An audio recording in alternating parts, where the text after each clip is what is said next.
In this episode, we're going to take the uncertainty out of the testing experience by focusing on the practical reality of proctoring and policy rules. For brand new learners, the knowledge side of a certification can feel manageable, but the exam day environment can feel like a different kind of challenge that nobody warned you about. People lose confidence when they worry that a small mistake, like having the wrong item on their desk or clicking the wrong option, could derail the whole attempt. The goal here is not to make you anxious about rules, but to help you feel calm because you understand what the rules are trying to protect. When you understand how proctoring works and why policies exist, you can set yourself up so the exam begins smoothly and your attention stays on the questions instead of on the room around you. Before we continue, a quick note. This audio course is a companion to our course companion books. The first book is about the exam and provides detailed information on how to pass it best. The second book is a Kindle-only ebook that contains 1,000 flashcards that can be used on your mobile device or Kindle. Check them both out at cyber.author.me in the Bare Metal Study Guide series. Proctoring exists for one main reason. It protects the meaning of the certification by making sure everyone takes the exam under fair conditions. If one person can use outside help, take breaks in ways that allow research, or have someone else influence their answers, the credential stops being trustworthy. That is why the rules can feel strict, because the exam provider needs consistent conditions across thousands of candidates. It helps to view the proctor as an exam integrity referee rather than an opponent, because their job is to confirm the rules are followed, not to catch you doing something wrong on purpose. Policies are also designed to be predictable, meaning you can prepare for them like you prepare for the content. If you approach it that way, most of the stress disappears because surprises are replaced by checklists and habits. One of the most important ideas to understand is the difference between what you do during the exam and what you do before the exam starts. Many policies are enforced during the check-in process, which is the moment when your environment and identity are verified. That means success depends on being ready before you click begin, not on improvising once the clock is running. For remote testing, you should expect to show the testing space and confirm that your desk area is clear because the proctor needs to see that you are not surrounded by notes or devices. For in-person testing, the environment is already controlled, but you still must follow the test center's process, such as storing personal items and using approved materials only. In both cases, the key is that the exam session is a controlled event with a defined start, and the rules are enforced from the moment you enter that event. Identity verification is another policy area that can create unnecessary panic when people do not think about it early. The exam provider needs to confirm that the person taking the test is the person who registered, because the certification is tied to an individual identity. That usually means you should have acceptable identification ready and ensure the registration information matches the identification information closely. If a name mismatch, expired document, or missing requirement appears at the last minute, it can create delays or disqualification, and that is the kind of test day surprise you want to avoid. The best mental model is to treat the exam like a formal appointment where identity matters, similar to travel or legal paperwork. When you prepare those details in advance, you remove one of the most common sources of stress. The testing environment rules can feel intense at first because they often require an unusually clean and controlled workspace. That includes clearing papers, books, sticky notes, and even items that might seem harmless, like a second monitor or a whiteboard with writing on it. The reason is simple. If something contains information, it could be used to support answers, and the proctor cannot evaluate the intent of every object. It also includes restrictions on phones, smart watches, and other devices because they can be used to communicate or store information. Many learners think these rules are only about cheating, but they also reduce ambiguity, because ambiguity creates arguments and inconsistent enforcement. If you assume the safest version of the rule, which is nothing on the desk that is not permitted, you will almost always be fine. You should also understand how monitoring works, because it explains why certain behaviors can become issues even if your intentions are innocent. Proctored exams may involve watching your camera view, your screen, and sometimes your audio environment, depending on the format.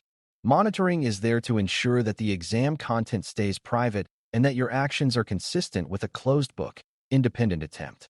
From a practical standpoint, that means you should avoid behaviors that look like seeking outside help, such as frequently looking off screen, reading from something nearby, or speaking aloud as if someone might be in the room.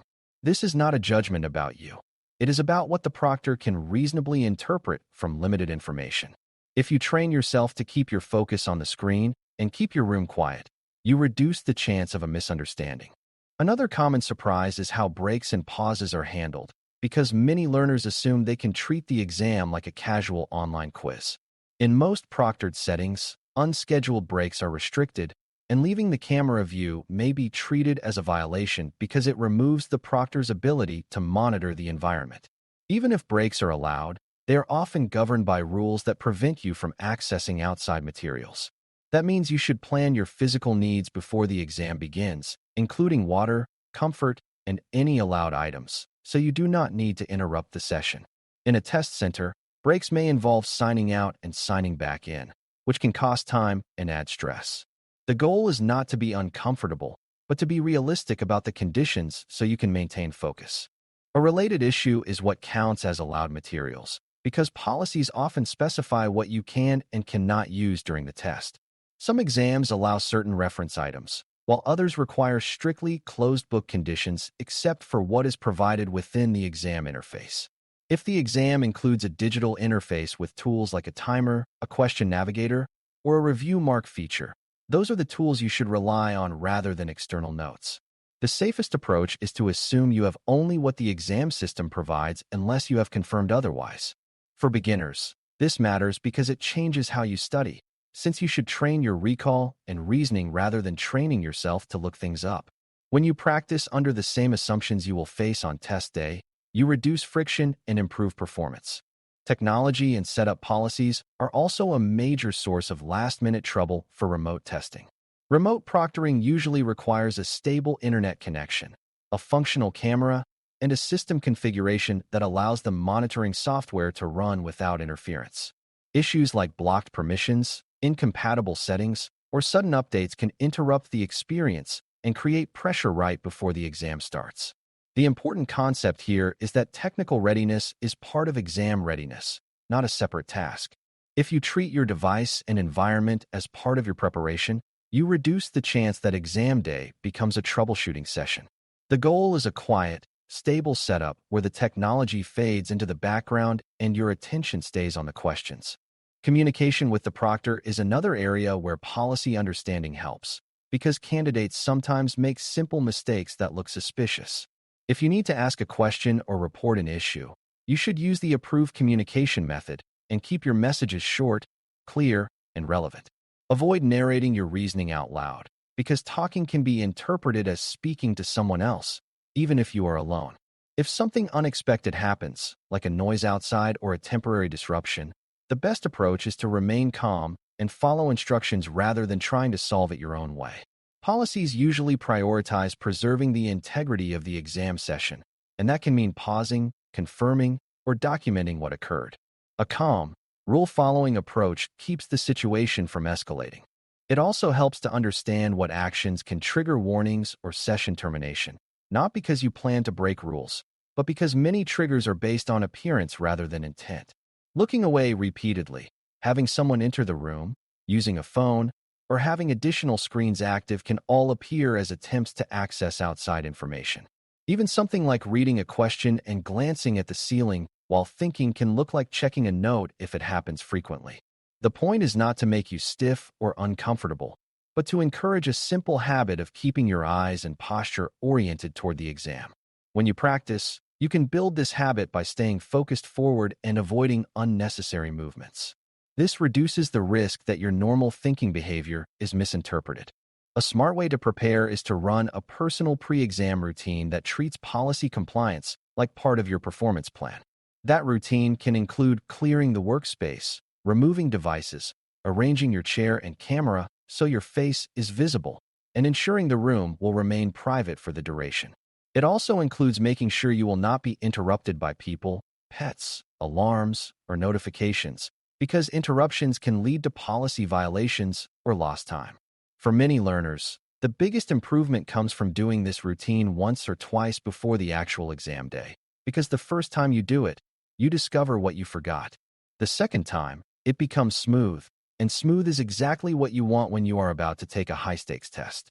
By building a predictable routine, you reduce stress and protect your focus. Finally, the best way to avoid test day surprises is to shift your mindset from hoping the rules will not matter to assuming the rules are part of the exam. The content tests your understanding of security operations management, and the proctoring process tests your ability to follow controlled procedures under pressure. Those two skills are not unrelated, because security work often involves compliance, evidence, and disciplined behavior. When you prepare your environment, your identity materials, and your technical setup ahead of time, you remove distractions and reduce the risk of last-minute frustration. When you understand why the policies exist, you stop seeing them as arbitrary obstacles and start seeing them as predictable guardrails. If you walk into the exam with that readiness, you begin the session calm, focused, and fully invested in answering questions well rather than worrying about the room you are sitting in. Thanks for listening. For more audio courses, daily newsletters, and more, please visit BareMetalCyber.com.